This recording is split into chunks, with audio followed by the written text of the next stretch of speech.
Before we begin today's episode, we wanted to wish you a very, very happy Diwali from all of us at Architecture of Center. We hope this year brings you lots of love, light, and interesting architectural discourses like the one today on Facadism. I thought I vaguely knew what Facadism was until I spoke to Clemency Gibbs, a PhD researcher at the Bartlett, and then very quickly realized that I knew nothing about it. I was somehow under the impression that facadism had to do with the design of facades. You know, the whole building and its envelope thing, where the facade acts as a skin for the building skeleton. But no, that's not all. Facadism or facadism practices, as Clemency refers to them, stand for privileging of the facade above other aspects of the building within the context of development. There is an intriguing conservation practice where entire buildings are gutted for development or redevelopment, depends on how you see it, but their facades are kept intact to retain a certain architectural character at the scale of the street, the neighborhood, or even the city. So today, we're taking a deep dive into what facadism means, especially in London.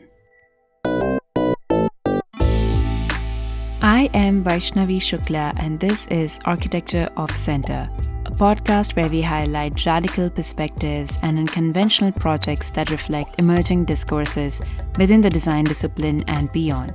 Architecture of Center is a labor of love.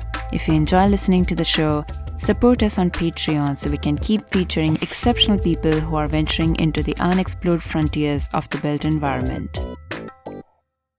That kind of sounds like a nice thing to do on a rainy day. It's just like wrap up and be interviewed for a podcast. Exactly. So let's begin, shall we? Yeah. Okay. I have a habit of prefacing my questions with a fairly detailed context. I go on and on and on, but I want to start our conversation very simply. What is facadism?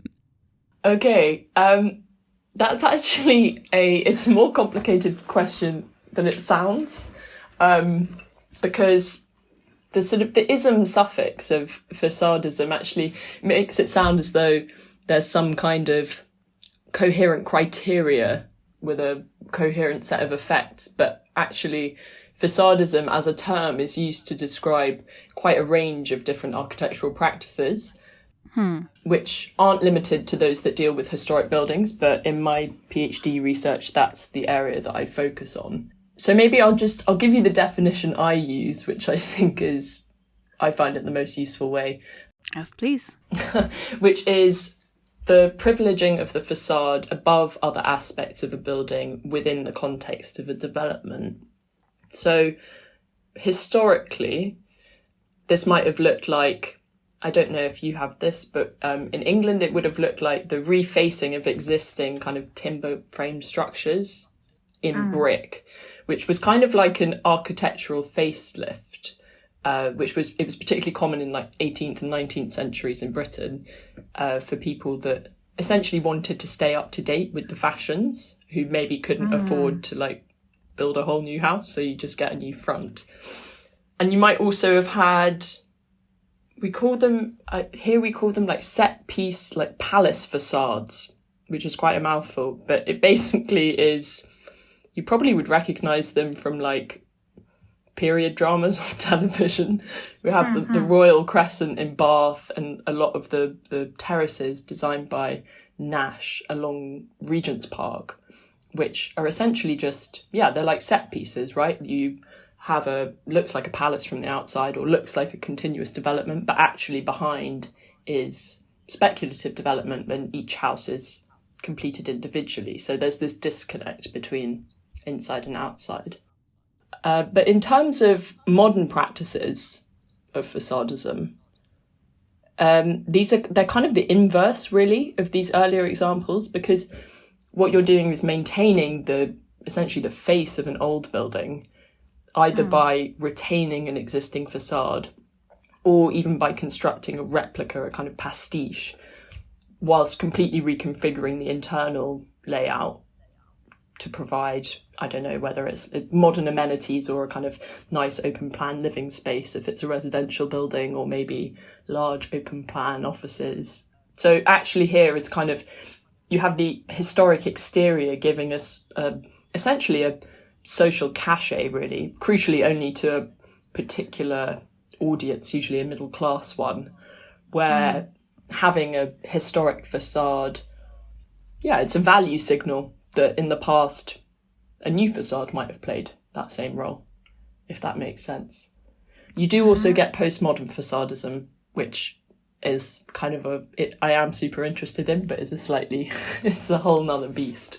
Would you say then it's something that is not exclusively relevant to questions of preservation or, to heritage, but also kind of a blanket term that can be used for all modern developments also, which look at facade in a certain way? And yeah, I think that, certainly even in the context of conservation, it was previously used as a kind of denigrating term to describe pastiche, where you might be designing a new building but in a historical style. So that would have been referred to as facadism. There's a lot of moralistic language that surrounds it to imply a sort of falsity, basically. And I guess in postmodern architecture, that was kind of the aim, right? To have this stylistic and sometimes physical separation of the exterior and the interior and debunk the idea of form following function. I've sort of had to tailor it to my definition so that I can narrow down my research. But as a term, it's used very broadly to encompass a whole range of things. It's a very unhelpful word, which is why I tend to refer to it as facadism practices, right, rather than just facadism, because you could really be talking about anything. Yeah, I think this is a perfect transition into what I was getting at, because I want to think about the practice of facadism through an economic lens rather than a design lens. I think a lot of people are familiar without knowing that they're promoting a facadistic practice when they work on adaptive reuse projects or, large-scale urban regeneration projects. But I'm going to probe a little bit into how it evolved as a practice. So if I were to think of facadism as an economic phenomenon, especially in today's day and age, I tend to think about things, even while I'm doing my own research, in two ways that it can be broken down in terms of a cause and effect relationship, right? So it can either have exogenous factors such as gentrification, preservation policies, heritage tax, blah, blah, blah, that have influenced the adoption of facadism. Or it can have endogenous factors such as a dilapidated structure or high maintenance costs or difficulty in integration of modern services, or even a combination of both. Now, I know in your PhD fieldwork, you're looking at a particular area in East London. Have you had any insights into why this practice emerged as a preferred one? Well, especially in the area that you're looking at. And if there were any specific factors that led to its popularity. I mean, you did say that it was not a new thing. It's been going on since centuries, but why today and why this particular area? Yeah, I mean, I think, as you say, when you identify all of those different factors, I would say that exactly that. It's a culmination, or really a kind of perfect storm of lots of different things. But I'll try and unpick a few of them for you. So, I mean, part of my research has involved a pretty comprehensive overview of UK planning policy as relates to historic buildings. And don't worry, I'm not going to give you an account of all of that. I think that might not make it past the cutting room floor. But but in terms of what we see in policy, there's a shift that reflects the growing conservation movement in Britain in the 20th century, which involves a desire to kind of expand the idea of what's worth conserving to include not just grand country houses and monumental structures of national importance, but broadening it to, say, industrial structures and smaller scale vernacular buildings. And it's pretty common for people to lay this shift towards conservation at the door of post-war urban planners in Britain who redeveloped large areas of many of Britain's cities. But actually this is only really there is a contributing factor to raising conservation within the public consciousness, but it had been brewing before then. And it starts to be reflected in policy in the 1960s. And I don't want to go into the kind of granular legal acknowledgements that take place, but the thing that does happen is that within policy we get the first recognition that buildings can have a group significance. They might not be particularly remarkable by themselves, not important enough to list, which is like the highest level of protection that you can give a building in the UK, but that as a group or a townscape, which is the phrase that starts to get a lot of currency at this time, they contribute to the identity of the area. And this was an idea that it was a group at the British journal, the Architectural Review, one of whom was Gordon Cullen, who's often associated with Townscape, really helped to kickstart. But I mean, it is important to say at this point that we're still talking about these buildings in a pretty traditional architectural historical way, right? We're looking at their appearance. And that is a sort of quite long-winded way of saying that the most obvious milestone to me that has led to the proliferation of facadism practices in the UK is this introduction of conservation areas. I don't know if you have the equivalent. They're areas designated by a local planning authority. And though they don't offer full protection, they provide an extra layer that means that people couldn't just come in and demolish whatever they wanted. Or make changes? I don't know, does it? Yeah, it just means that you have to apply, you have to ask, basically. Whereas previously you wouldn't have needed planning permission, or you wouldn't have needed special permission to do that.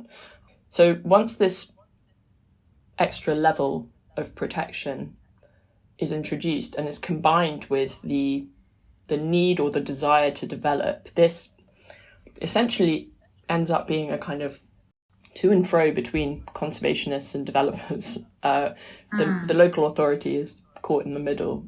And you get this compromise that one of the products of which is facadism. And it's interesting because initially, like in the late 60s and early 70s, which was really when this was starting to happen more and more, this was seen as a success actually from a conservation perspective, because obviously it's better in their eyes than demolishing the whole building. But, you're being kind of thrown scraps. But it gets kind of out of hand in the 1980s because Margaret Thatcher comes to power. And at this point, facadism really accelerates because we have the Conservatives pushing an association between national identity and historic buildings. We get this idea of what perfect Britain looks like. And that is very much tied up with traditional or historic architecture. But that also comes hand in hand with like quite serious deregulation of planning legislation. So those two things meet in the middle. And what you end up with is like a lot of facade retention, particularly in central London. And I mean, this comes back to what you're saying about economic factors, right? It happens most where land value is higher. Has to be. Yeah, because there's development pressure. So, you can follow the money. But I don't know, I think that since the idea, like when we talk about heritage now, this idea, especially in an academic context, it's evolved. And so practices of facadism just feel increasingly tokenistic, whereas previously that compromise might have been acceptable. Yeah, it feels tokenistic. And I think if you think of the palimpsest analogy, which is often used to describe a city. It's my favorite architectural theory. It's just like, is it? I love the idea. Yeah, I talked to Elliot about it. Yes, no, I know. I was going to say, I remember. Yeah, it's just like, nothing explains things better than a tabula rasa or a palimpsest. I think, well, I'm gonna add one. I'm gonna add another analogy here for you, because I think Go for it. I think you'll like it. So, yeah, because we have the palimpsest analogy and the idea of layers, right? But what facadism is actually doing is, in many cases, is negating that, like the ability of people to experience a city like that. Because once the building is built back behind it, if you're talking about facade retention, you might not know if you were walking down the street actually that anything had changed, because the proportions might stay the same. So essentially, and I remember you talking to Elliot about this, like you freeze that building in a particular time, at least in the public consciousness. Maybe not if you're the person that lives there or works there. But if all you can see is that, this frozen facade, like that's the period that you're choosing to keep the public appearance of the building as, which doesn't really create any meaningful dialogue between the old and the new. But I had this is a shout out to one of my old professors, because I read one of her papers. She's called Nadia Bartolini, and she didn't ask me to promote her, but I just think it's such a cool idea, which is to, rather than thinking of this city as a palimpsest, to think about I don't know if you've heard of this, I had never come across it before, but it's this geological process called brachiation or brachiation. Nope. First time. Okay, so I'd never heard of it either, because I'm not a geologist. But it's basically the irregular compiling of matter into a sort of conglomerate formation, where the process of evolution is made visible. So, I mean, to betray my millennial status, if you imagine like 3D terrazzo, it's kind of like that, where you can see all of the different bits. It's almost like it's all of these different parts that have been stuck together. And she uses this metaphorical use of the term brachiation, which actually Freud also used in reference to different elements that combine in the dream making process, which I like the idea that you could use those two things. So it's like sedimentation, but like an advanced form of sedimentation that also talks about how like things that develop or like advance or evolve over time. So it's to do with sort of constantly evolving elements that can't be disentangled because the layers are so intermingled, right? Whereas I think often, like rather than a sort of stratification that is just one layer upon another layer upon another layer, right, it's this idea that bits of these different periods can, if you're talking about it in a building sense, are kind of not necessarily tangible but visible at the same time. So they're in conversation with each other. And I kind of like that as an idea, because actually that is what, like a good redevelopment of a historic building like works with the building, rather than just like placing things inside of it or placing things on top of it. So yeah, I got really obsessed with that. I don't. No, I mean I get when you're talking about the fact that it feels like these practices are very tokenistic in nature, and we'll put up some of your fieldwork images on social media and as a thumbnail. But the images are very provocative in the sense that, okay, that metaphor, since we were doing metaphors today, I don't eat meat, but when you go to eat like shawarma and they peel off a layer on top of it, and it looks like these buildings only have that layer that's peeled off, that's standing, and the entire mass of like the shawarma is gone and replaced with something else. Yeah. That's amazing. I would never have. I also don't eat meat, so I would never have thought of that as. I want to talk about onions in terms of layer, but with onions, like each layer is the same. This is very different because it's like it's not intermingling. It's not talking to each other. They're not in any conversation, and this makes me think about whether any preservation practice has ever been holistic, because by default, what comes with preservation is like a huge price tag, right? So it's not easy to keep these buildings as they are or keep them up to date with the integration of your heating and cooling services, with something as simple as like fiber cable for Wi-Fi. It's expensive to maintain these buildings. Then I start thinking about, again, when I see those images, is how different is it in the process of keeping the front facades of an area the same? How different is it from a Potemkin village, which is something that there was a seminar that a friend and I were teaching, and a student brought up this, and it's like, this is fancy. So Potemkin village, for whoever doesn't know, is I think it has a fancy story of how there was a lover who wanted to impress his fiancée, or wanted to ask this girl to marry him, and he wasn't that rich, but he wanted to show her that he owned this town. And I think it was Catherine the Great in Russia. Yeah, right? Yeah, I think so.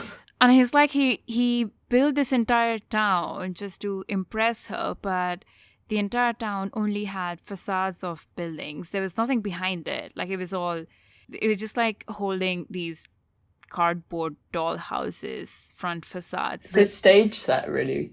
Yeah, exactly. Like a stage set, only because you wanted to keep up with the appearance of the whole place looking like it belonged from a certain time, or that it looked like it was alive.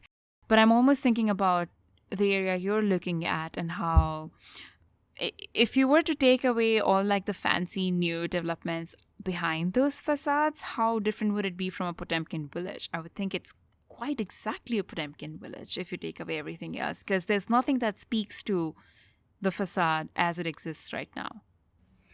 Yeah, I mean, I think it would be pretty shocking if you could, if there was a way that you could visualize that, it would be, you'd have a lot of empty shells. I mean, when you say that those images are provocative, that's actually how I came to the research in the first place, was the fact that I was wandering around London and I just kept seeing these structures, and they're kind of amazing.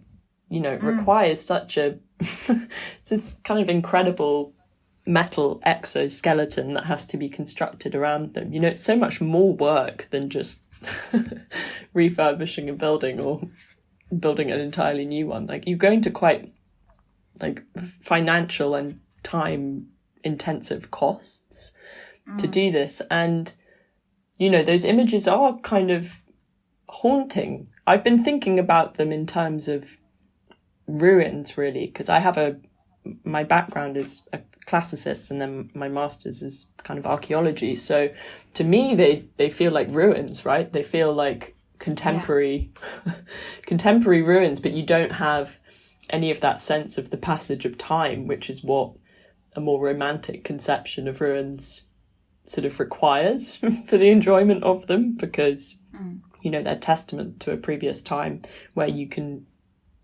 see that passage in between, whereas these are sort of fast ruins where, one day you walk down the road and you see the building, and then, I don't know, next time you pass by and suddenly there's just this shell. And it's really weird. Like, I don't know how we conceive of those things, because, they seem to kind of defy gravity, they defy like what we think of as being the three-dimensional nature of a building. And then suddenly they're back to normal again. It's this very weird transition period, all for the sake of, as you say, just kind of keeping up appearances. And at the same time, while looking at those images, I couldn't help but think about the role of interiors. So usually in buildings across Europe, even in India, in India it's relatively new, this practice of romantically looking at old buildings, and because the existing or the previous owners could not keep up with the maintenance required to have that building up and running, you often have luxury brands come in, take up those buildings, redo those buildings, and then a program like a bank, which is inherently very inclusive in nature, which is a building where you can just walk in, is suddenly like an Hermes showroom. Yeah. Or a government office, because it's sat in a certain colonial building, And because the tenants kept on moving outside and there was nobody who could take care of the charges, suddenly becomes a Zara showroom. So in Bombay, actually, I wrote a paper about this a few years ago. I'd love to read it. Yeah, I'll send it. I mean, now that I read it, I sound really naive. Hey, that happens with that happens with things that I wrote like a month ago. It's not. And I'm just like, oh, poor child, you could do better. But I'm looking at this like 10,000 square feet building, which used to be a bank, and in a very prime location in South Bombay, was actually taken over by the parent company that owns Zara. They redid, of course, the building from the outside, spick and span. Internally, they absolutely gutted it.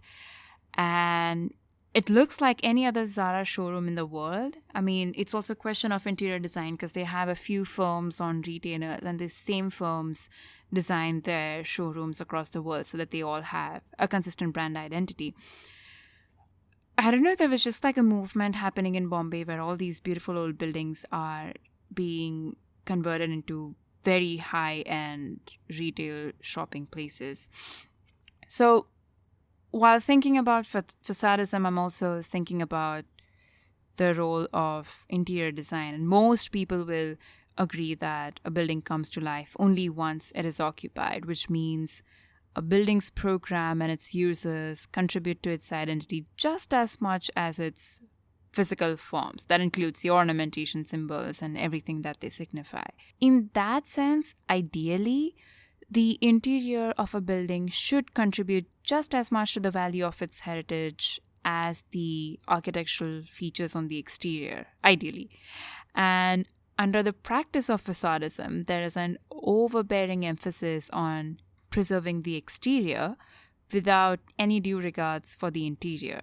So if one's main argument for heritage preservation is that the building is much more than its aesthetic frontage, what if we reverse this phenomenon of facadism and keep the interiors of a heritage building intact while shedding its facade? Is it a better act of conservation as compared to retaining only the shell? Yeah, I mean, I think that one of the main things that we have to deal with the facadism question is the fact that, you know, a facade plays a dual role, right? You know, it obviously is part of a structure, and it's the threshold between public and private. So it has a private role, which relates to its interior, but it also has a public role, which is the role that it, you know, plays on the street. And that is the way that most people interact with most buildings.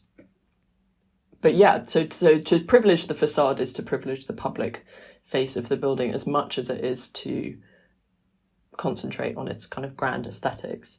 But I think about this question, the first thing I'd probably say is that whilst our understanding of heritage is now much broader and encompasses the intangible as well as uses as well as the physical aspects of our environment, in more practical or pragmatic terms, conservation practice, I mean, at least in the UK, hasn't found really a satisfactory way to connect the use of an average building, not like a grand, you know, not a grand building, just an average building that you might not necessarily look up twice at, but is historic and has some level of interest just due to its age usually. But we haven't found really a way to connect the use of these buildings with their heritage value, partly because the use of a building is often transitory. That's a very interesting way to look at it. Yeah, and I think that one of the solutions to this, and something that I'm kind of interested in my research, is trying to achieve like a much more local understanding of a building's value and to its surrounding communities. And that's partly because I'm looking at East London, where they're not necessarily like large shopping streets, and you know, the scale of everything that exists already is a bit smaller. That's obviously changing. Because it's easy to make the argument, I guess, that keeping the facade maintains the streetscape and the urban grain, which, as I've said, is obviously like how most of us interact with buildings. But actually, if you got a building, as you say, right, if you got a building that houses existing industries or is residential, and then you replace it with open plan offices that have, and this is where the economic argument comes in again, like you replace them with open plan offices that have the kind of floor plates that attract global or corporate businesses, then the character of that area has been changed, even though the public appearance hasn't. I mean, the problem is that this is pretty far away from how the system works at the moment. I'm doing a PhD, so I have license to be a little more idealistic and speculative about these things. But, you know, when I was a heritage consultant before the PhD, I could have told you all about, you know, this Zara. I could have told you all about the history of the building, its historical context. But in terms of like the communal value, which often is largely to do with the use of the building rather than the appearance of the building, that's really difficult to assess from a desk or from an archive. But responding to what you're saying about keeping the interiors and shedding the facade, I mean, that would be kind of to revert back to the historic definition of facadism. But I think that even though you would be shifting the dial in terms of what you were taking the value of a building to be, I think, again, you would be avoiding the larger issue by just privileging another aspect.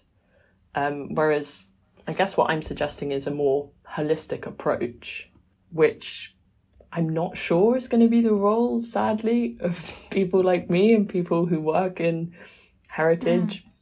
I think more likely, like the argument that's going to have most traction is going to be the environmental one, the one to do with embodied carbon, because it's actually just not sustainable to keep knocking down buildings that could actually be repurposed. And again, this comes back to finances. In the UK, retrofitting a building is subject to VAT, whereas new construction isn't. So at the moment, there is literally no financial incentive for people to repurpose buildings. And interestingly, keeping the facade, you can keep 3 walls. If you keep 3 walls of a building but get rid of everything else, that still counts as a new build. So facadism is exempt from VAT in most cases, which is also interesting. And it's obviously a kind of a factor at play with all of this.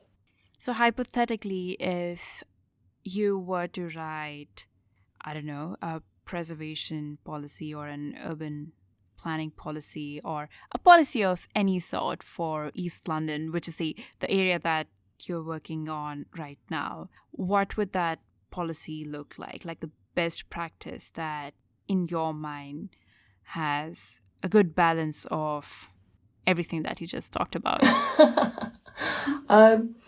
Okay, so if I'm being idealistic and I'm pretending that the higher level, the metropolitan level of government can't intervene and trump my policy or legislation. Always, yes. Okay. Just hypothetically, we have all the liberties. Okay, yes. So we live in that world. Yes.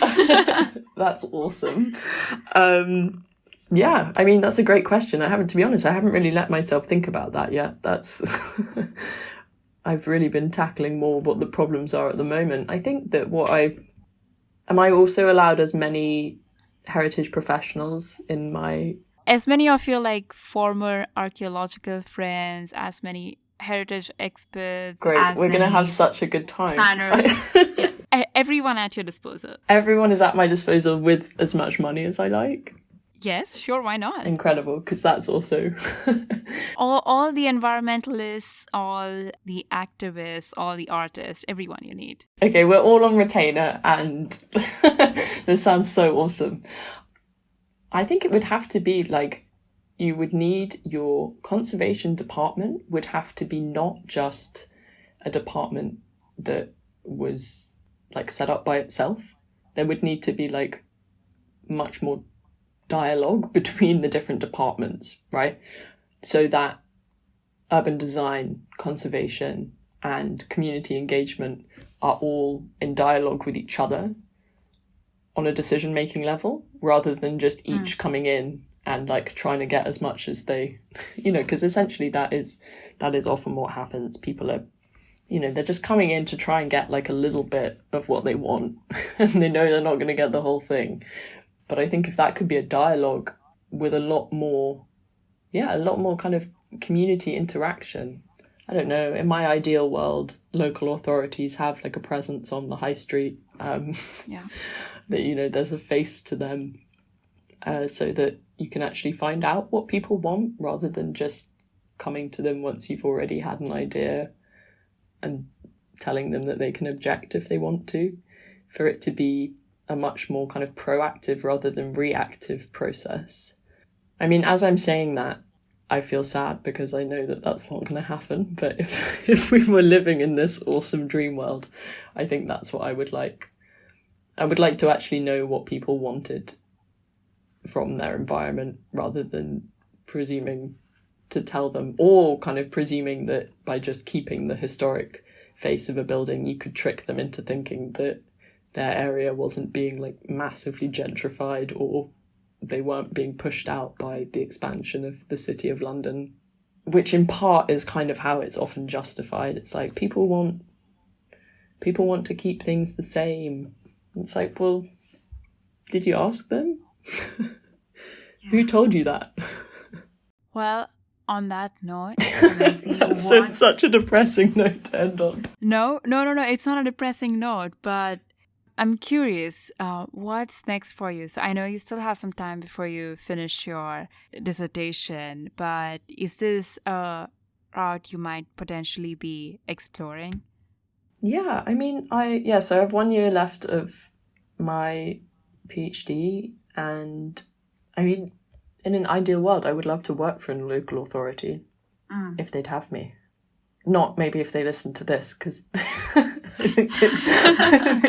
they might be a bit worried. But I mean, that's what I would like to do when I finish. I'm working on a cool project at the moment with the UN Habitat, which is like the branch of the UN that works with human settlements, which is a 2-year research project for which I'm the London representative, which is really exciting. It means that there's a lot of cross-pollination, and I get to talk about my research with other people that that are interested in it, like you. What are you working on, unless it's confidential? I don't think it is. Well, it's a project called Heritopolis, like heritage in the metropolis. And so there's a researcher from like 15 cities, I think, from across the globe. Yeah, it's amazing because, obviously the context for each of those places is completely different. It's different, but there's a shared desire to have heritage be something that can help, make these places better in the future. So it's very early stages at the moment, but that's a super exciting thing that's going on at the moment. Hey, Clemency, that sounds amazing. I want to thank you for your time on this very rainy, gloomy day. It was fun to speak to you. It brightened my day. Thank you. Yeah. And as I said earlier, I think you have the perfect voice for a podcast. Thank you so much. Special thanks to Ayushi Thakur for the design and research support, and Kahan Shah for the background score. You can follow us on Instagram and Facebook at Arc of Center, and we would also love to hear from you. So drop in a hi at our website arcoffcenter.com. That is ARCHOFFCENTRE.